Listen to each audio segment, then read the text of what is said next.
Siamo arrivati alla XVI edizione del Premio Rezzori, un avvenimento straordinario dal punto di vista culturale per la Toscana e per Firenze, che ospita il premio da così tanti anni. Ospita anche la Fondazione Santa Maddalena, che grazie a Beatrice Monti Forrezzori da anni anima la nostra scena, ospitando gli scrittori di tutto il mondo, gli scrittori più importanti. E il premio ci offre il meglio della letteratura in lingua straniera tradotta in italiano, a cui si è aggiunto negli ultimi anni anche un premio alla traduzione.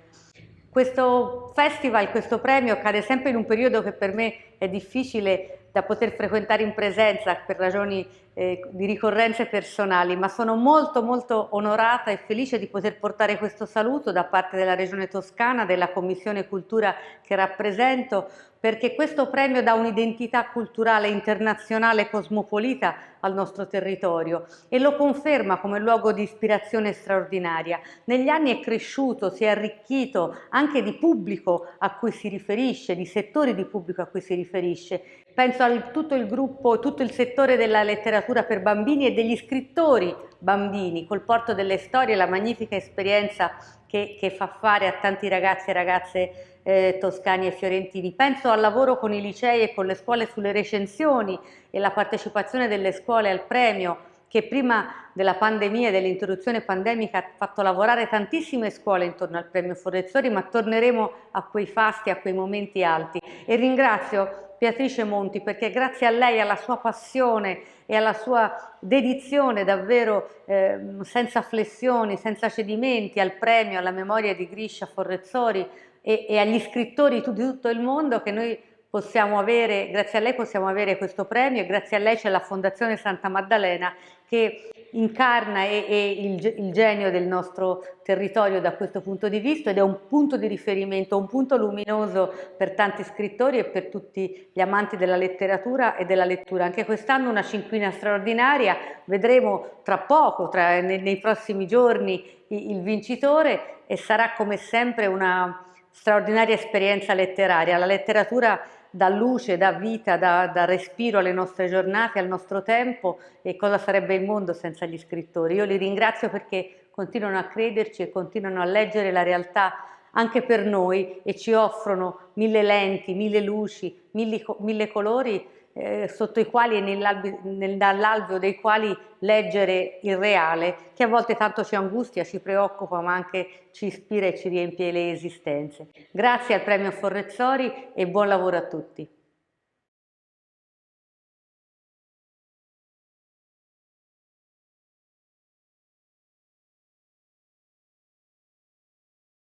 So, Louise Erdrich, thank you very much for being present online for this short conversation. You're in Minnesota, I think. Thank you for. I know your time is very different from where I Yes, am. it's Thank completely. you. It's in night, but it's cool. We are like Thomas in the book during Yes. night. So this your last novel, The Night Watchman, has been translated in Italian by Andrea Buzzi and published by Feltrinelli, Il guardiano notturno, and is one of the 5 shortlisted books on the Premio Gregor von Rezzori, and I'm very pleased to introduce you. Louise Erdrich, you are one of the major voice of the literature, of the American literature, and you have been crowned by important prizes as the National Award for the Roundhouse and the Pulitzer Prize for this one, The Night Watchman. But you are overall perhaps the writer who has brought an entire world, the cheaper way into the temple of American literature. So a book after another, you have carved Italians' life, history, and stories back into the American literature that didn't care a lot about them. Your novels are crossed by the question of identity, but without ever being reduced to a message of identity. It's very important to know that, in my opinion, You are the kind of writer that sublimate the form of the novel, I mean, as a gender. You make the novel a power of knowledge and access to a unique world. And this last novel, The Night Watchman, is no exception to the rule. Louise Erdrich, you spent your childhood in North Dakota. Your father was a German descent and your mother Chippewa.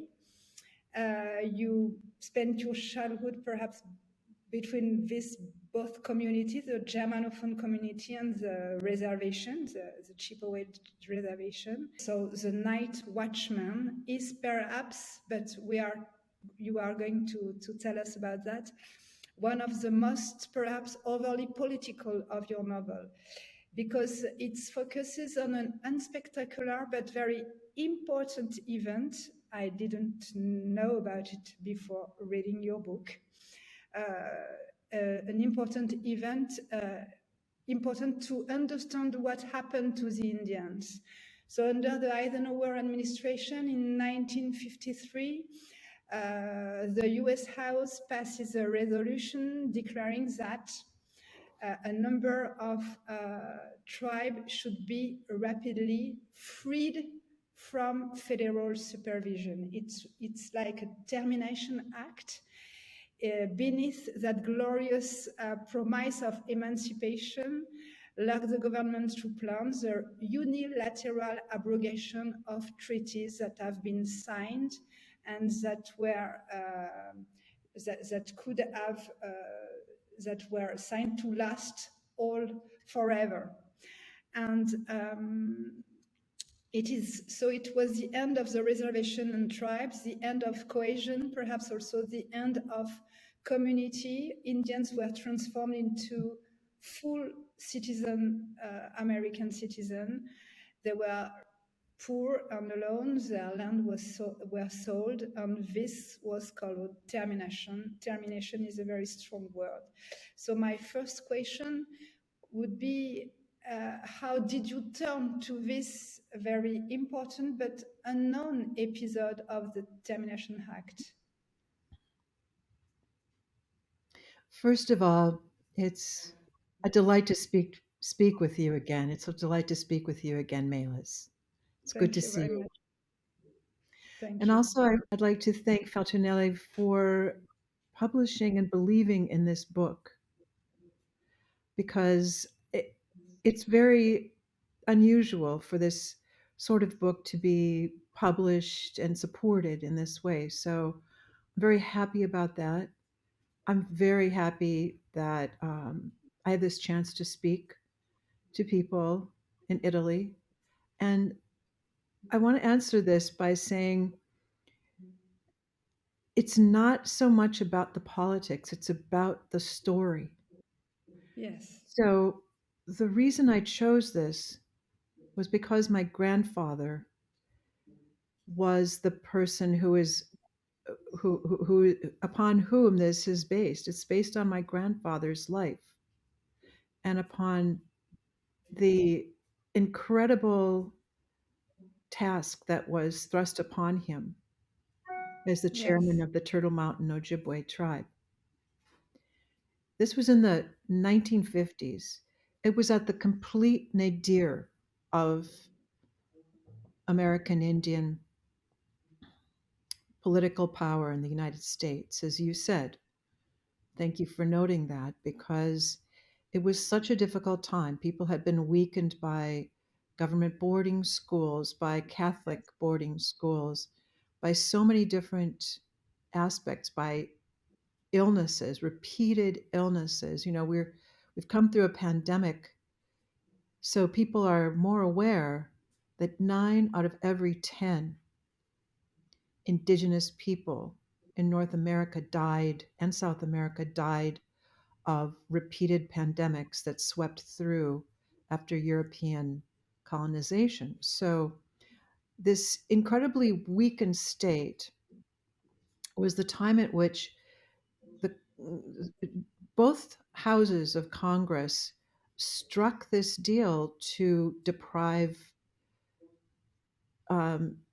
indigenous people, native people, of the last vestiges of their reservations, of their land holdings, of their unity, of their tribal sovereignty.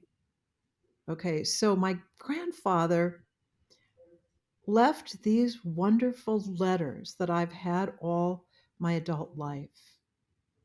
And this book was based on the spirit of his letters and and the story that he told in those letters. That it took me, 30 years of reading these letters over and over to finally understand how to write this book.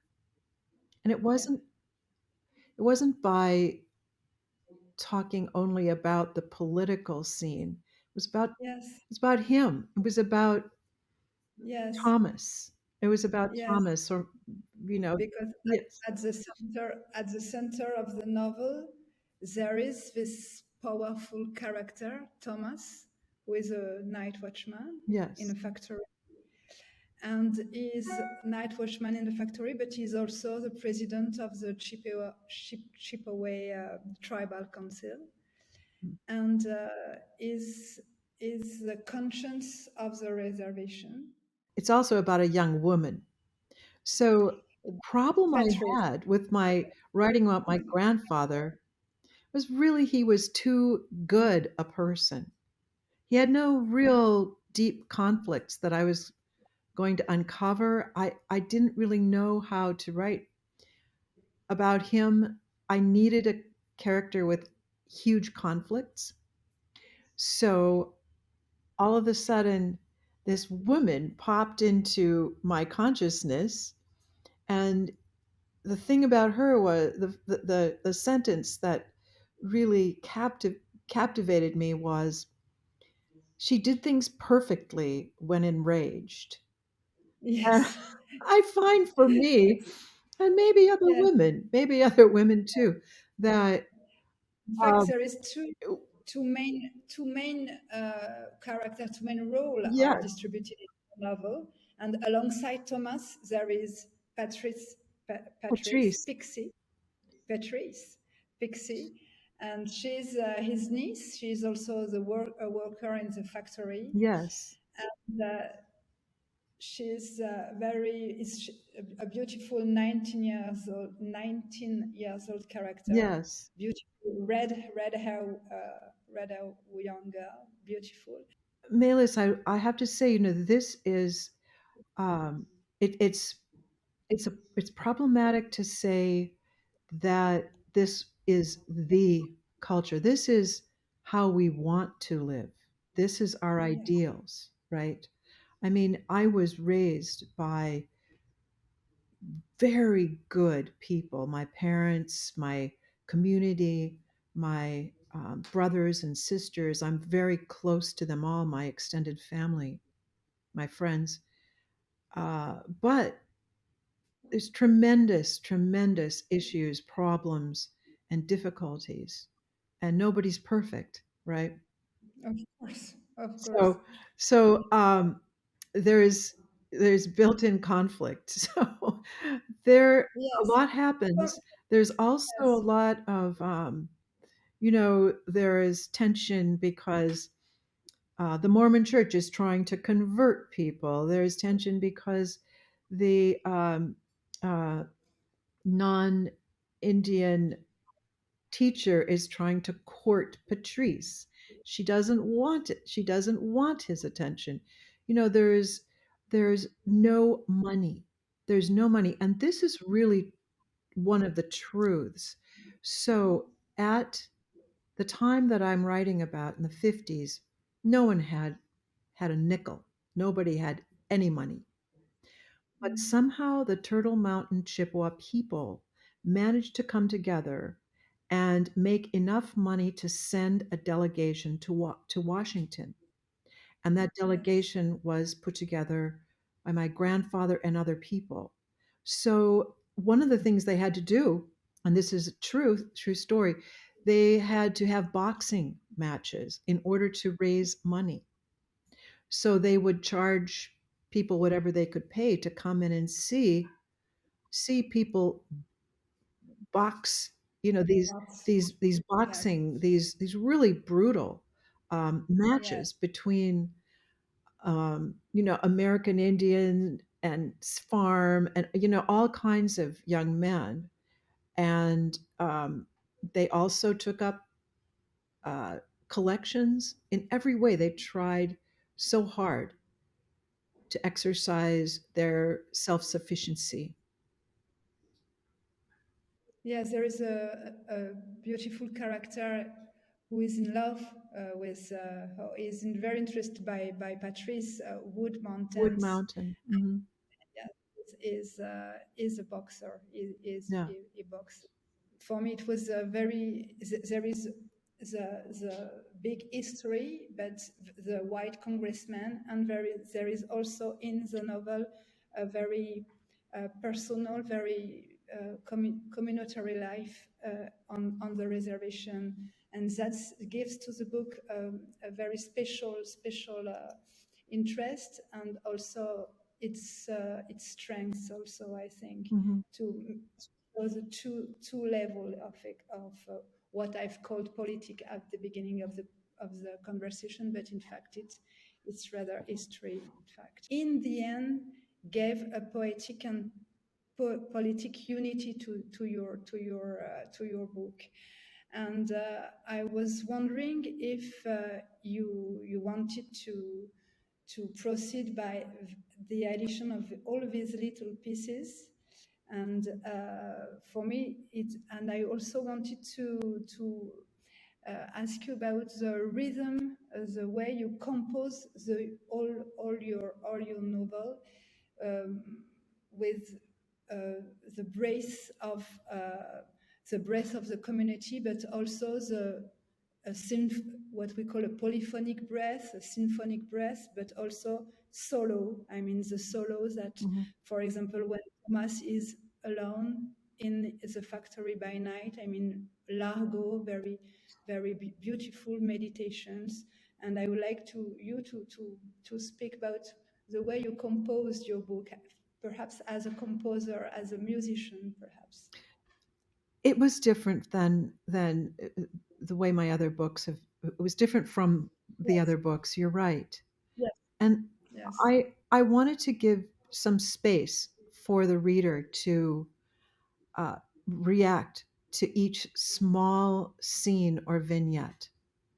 So some of them aren't more than a page, and some of them are like what I suppose it's sort of uh, pop fiction, colloquially, mini fiction, tiny little snapshots yes, or photographs yes, of what is happening. And one of them is from different points of view as well. Sometimes they're from the point of view of the yes, combatants, the fighters.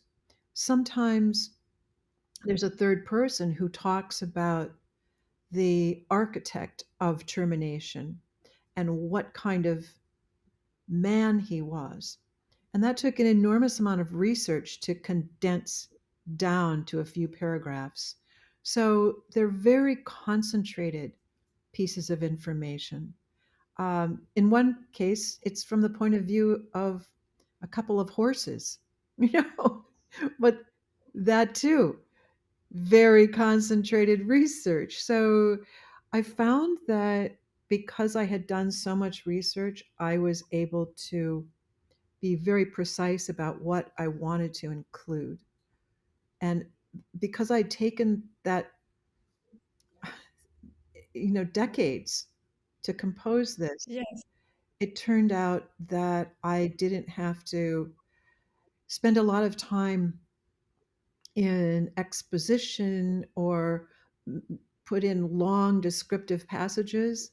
I've written about my my past, and I felt that I had really done a lot of that already. So now I was able to really use the action and the condensed version of history that is in that it only takes place over the course of a few months, right?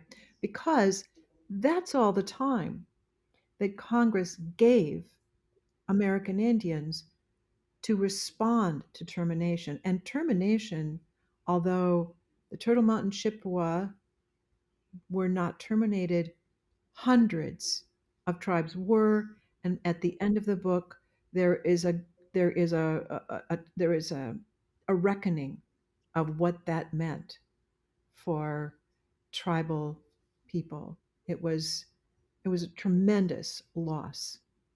So I really have to say, I completely enjoyed writing this book. I miss Thomas. I miss Patrice. I I even miss Haystack, the teacher, the math teacher. Yes, I miss writing about them. And yes, the book was written over a shorter period of time than I normally take to write because I had done so much of it through the years. yes. And I have a last question. I would like to know. I was thinking about that thing of being a watchman. Mhm. What is to be a watchman, Right.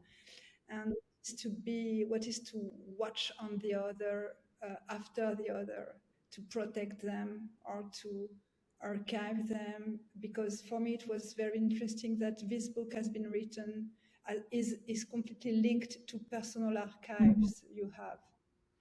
And Yes, it is. And so it's very I was really important. thrilled that Feltrinelli chose the image of the owl, the snowy owl for Il Guardiano Notturno. It was so perfect.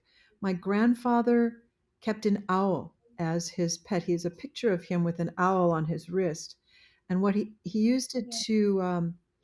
to keep his barn free of mice and rats. He had this hunter on his side, and in the book, one of my favorite scenes is the one where he goes out to see the white owl, and he also Yes. smoked white owl cigars. I mean, he really had this. This was one of his emblems.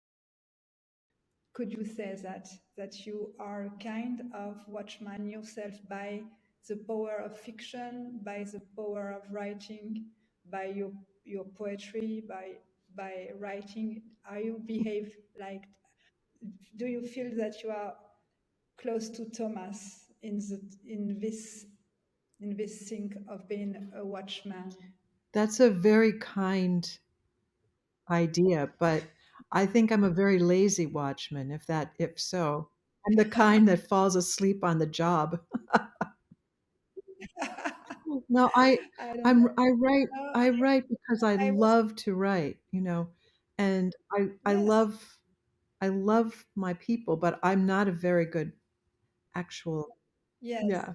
By writing all this, you also you are, for me, you are behave like someone who uh, there is a joy of writing, but also the the fact that you are protecting something, that you are writing something forever, and it's, for me, it's a kind of archives also you are building. Thank you. Thank you so much. That's so thoughtful. Thank you. Thank you. So thank you very much, Louise Erdrich. Thank you very much for this It conversation. was my And pleasure to talk to you again. I hope you're well and yes, and I hope we will meet in reality yes, soon. I hope so too. And thank you for this really really interesting uh, and beautiful book, but also intense, profound, deep, very compact, many so important book you've written. Thank you a lot. Thank you. Bye Thank you. And bye. Bye.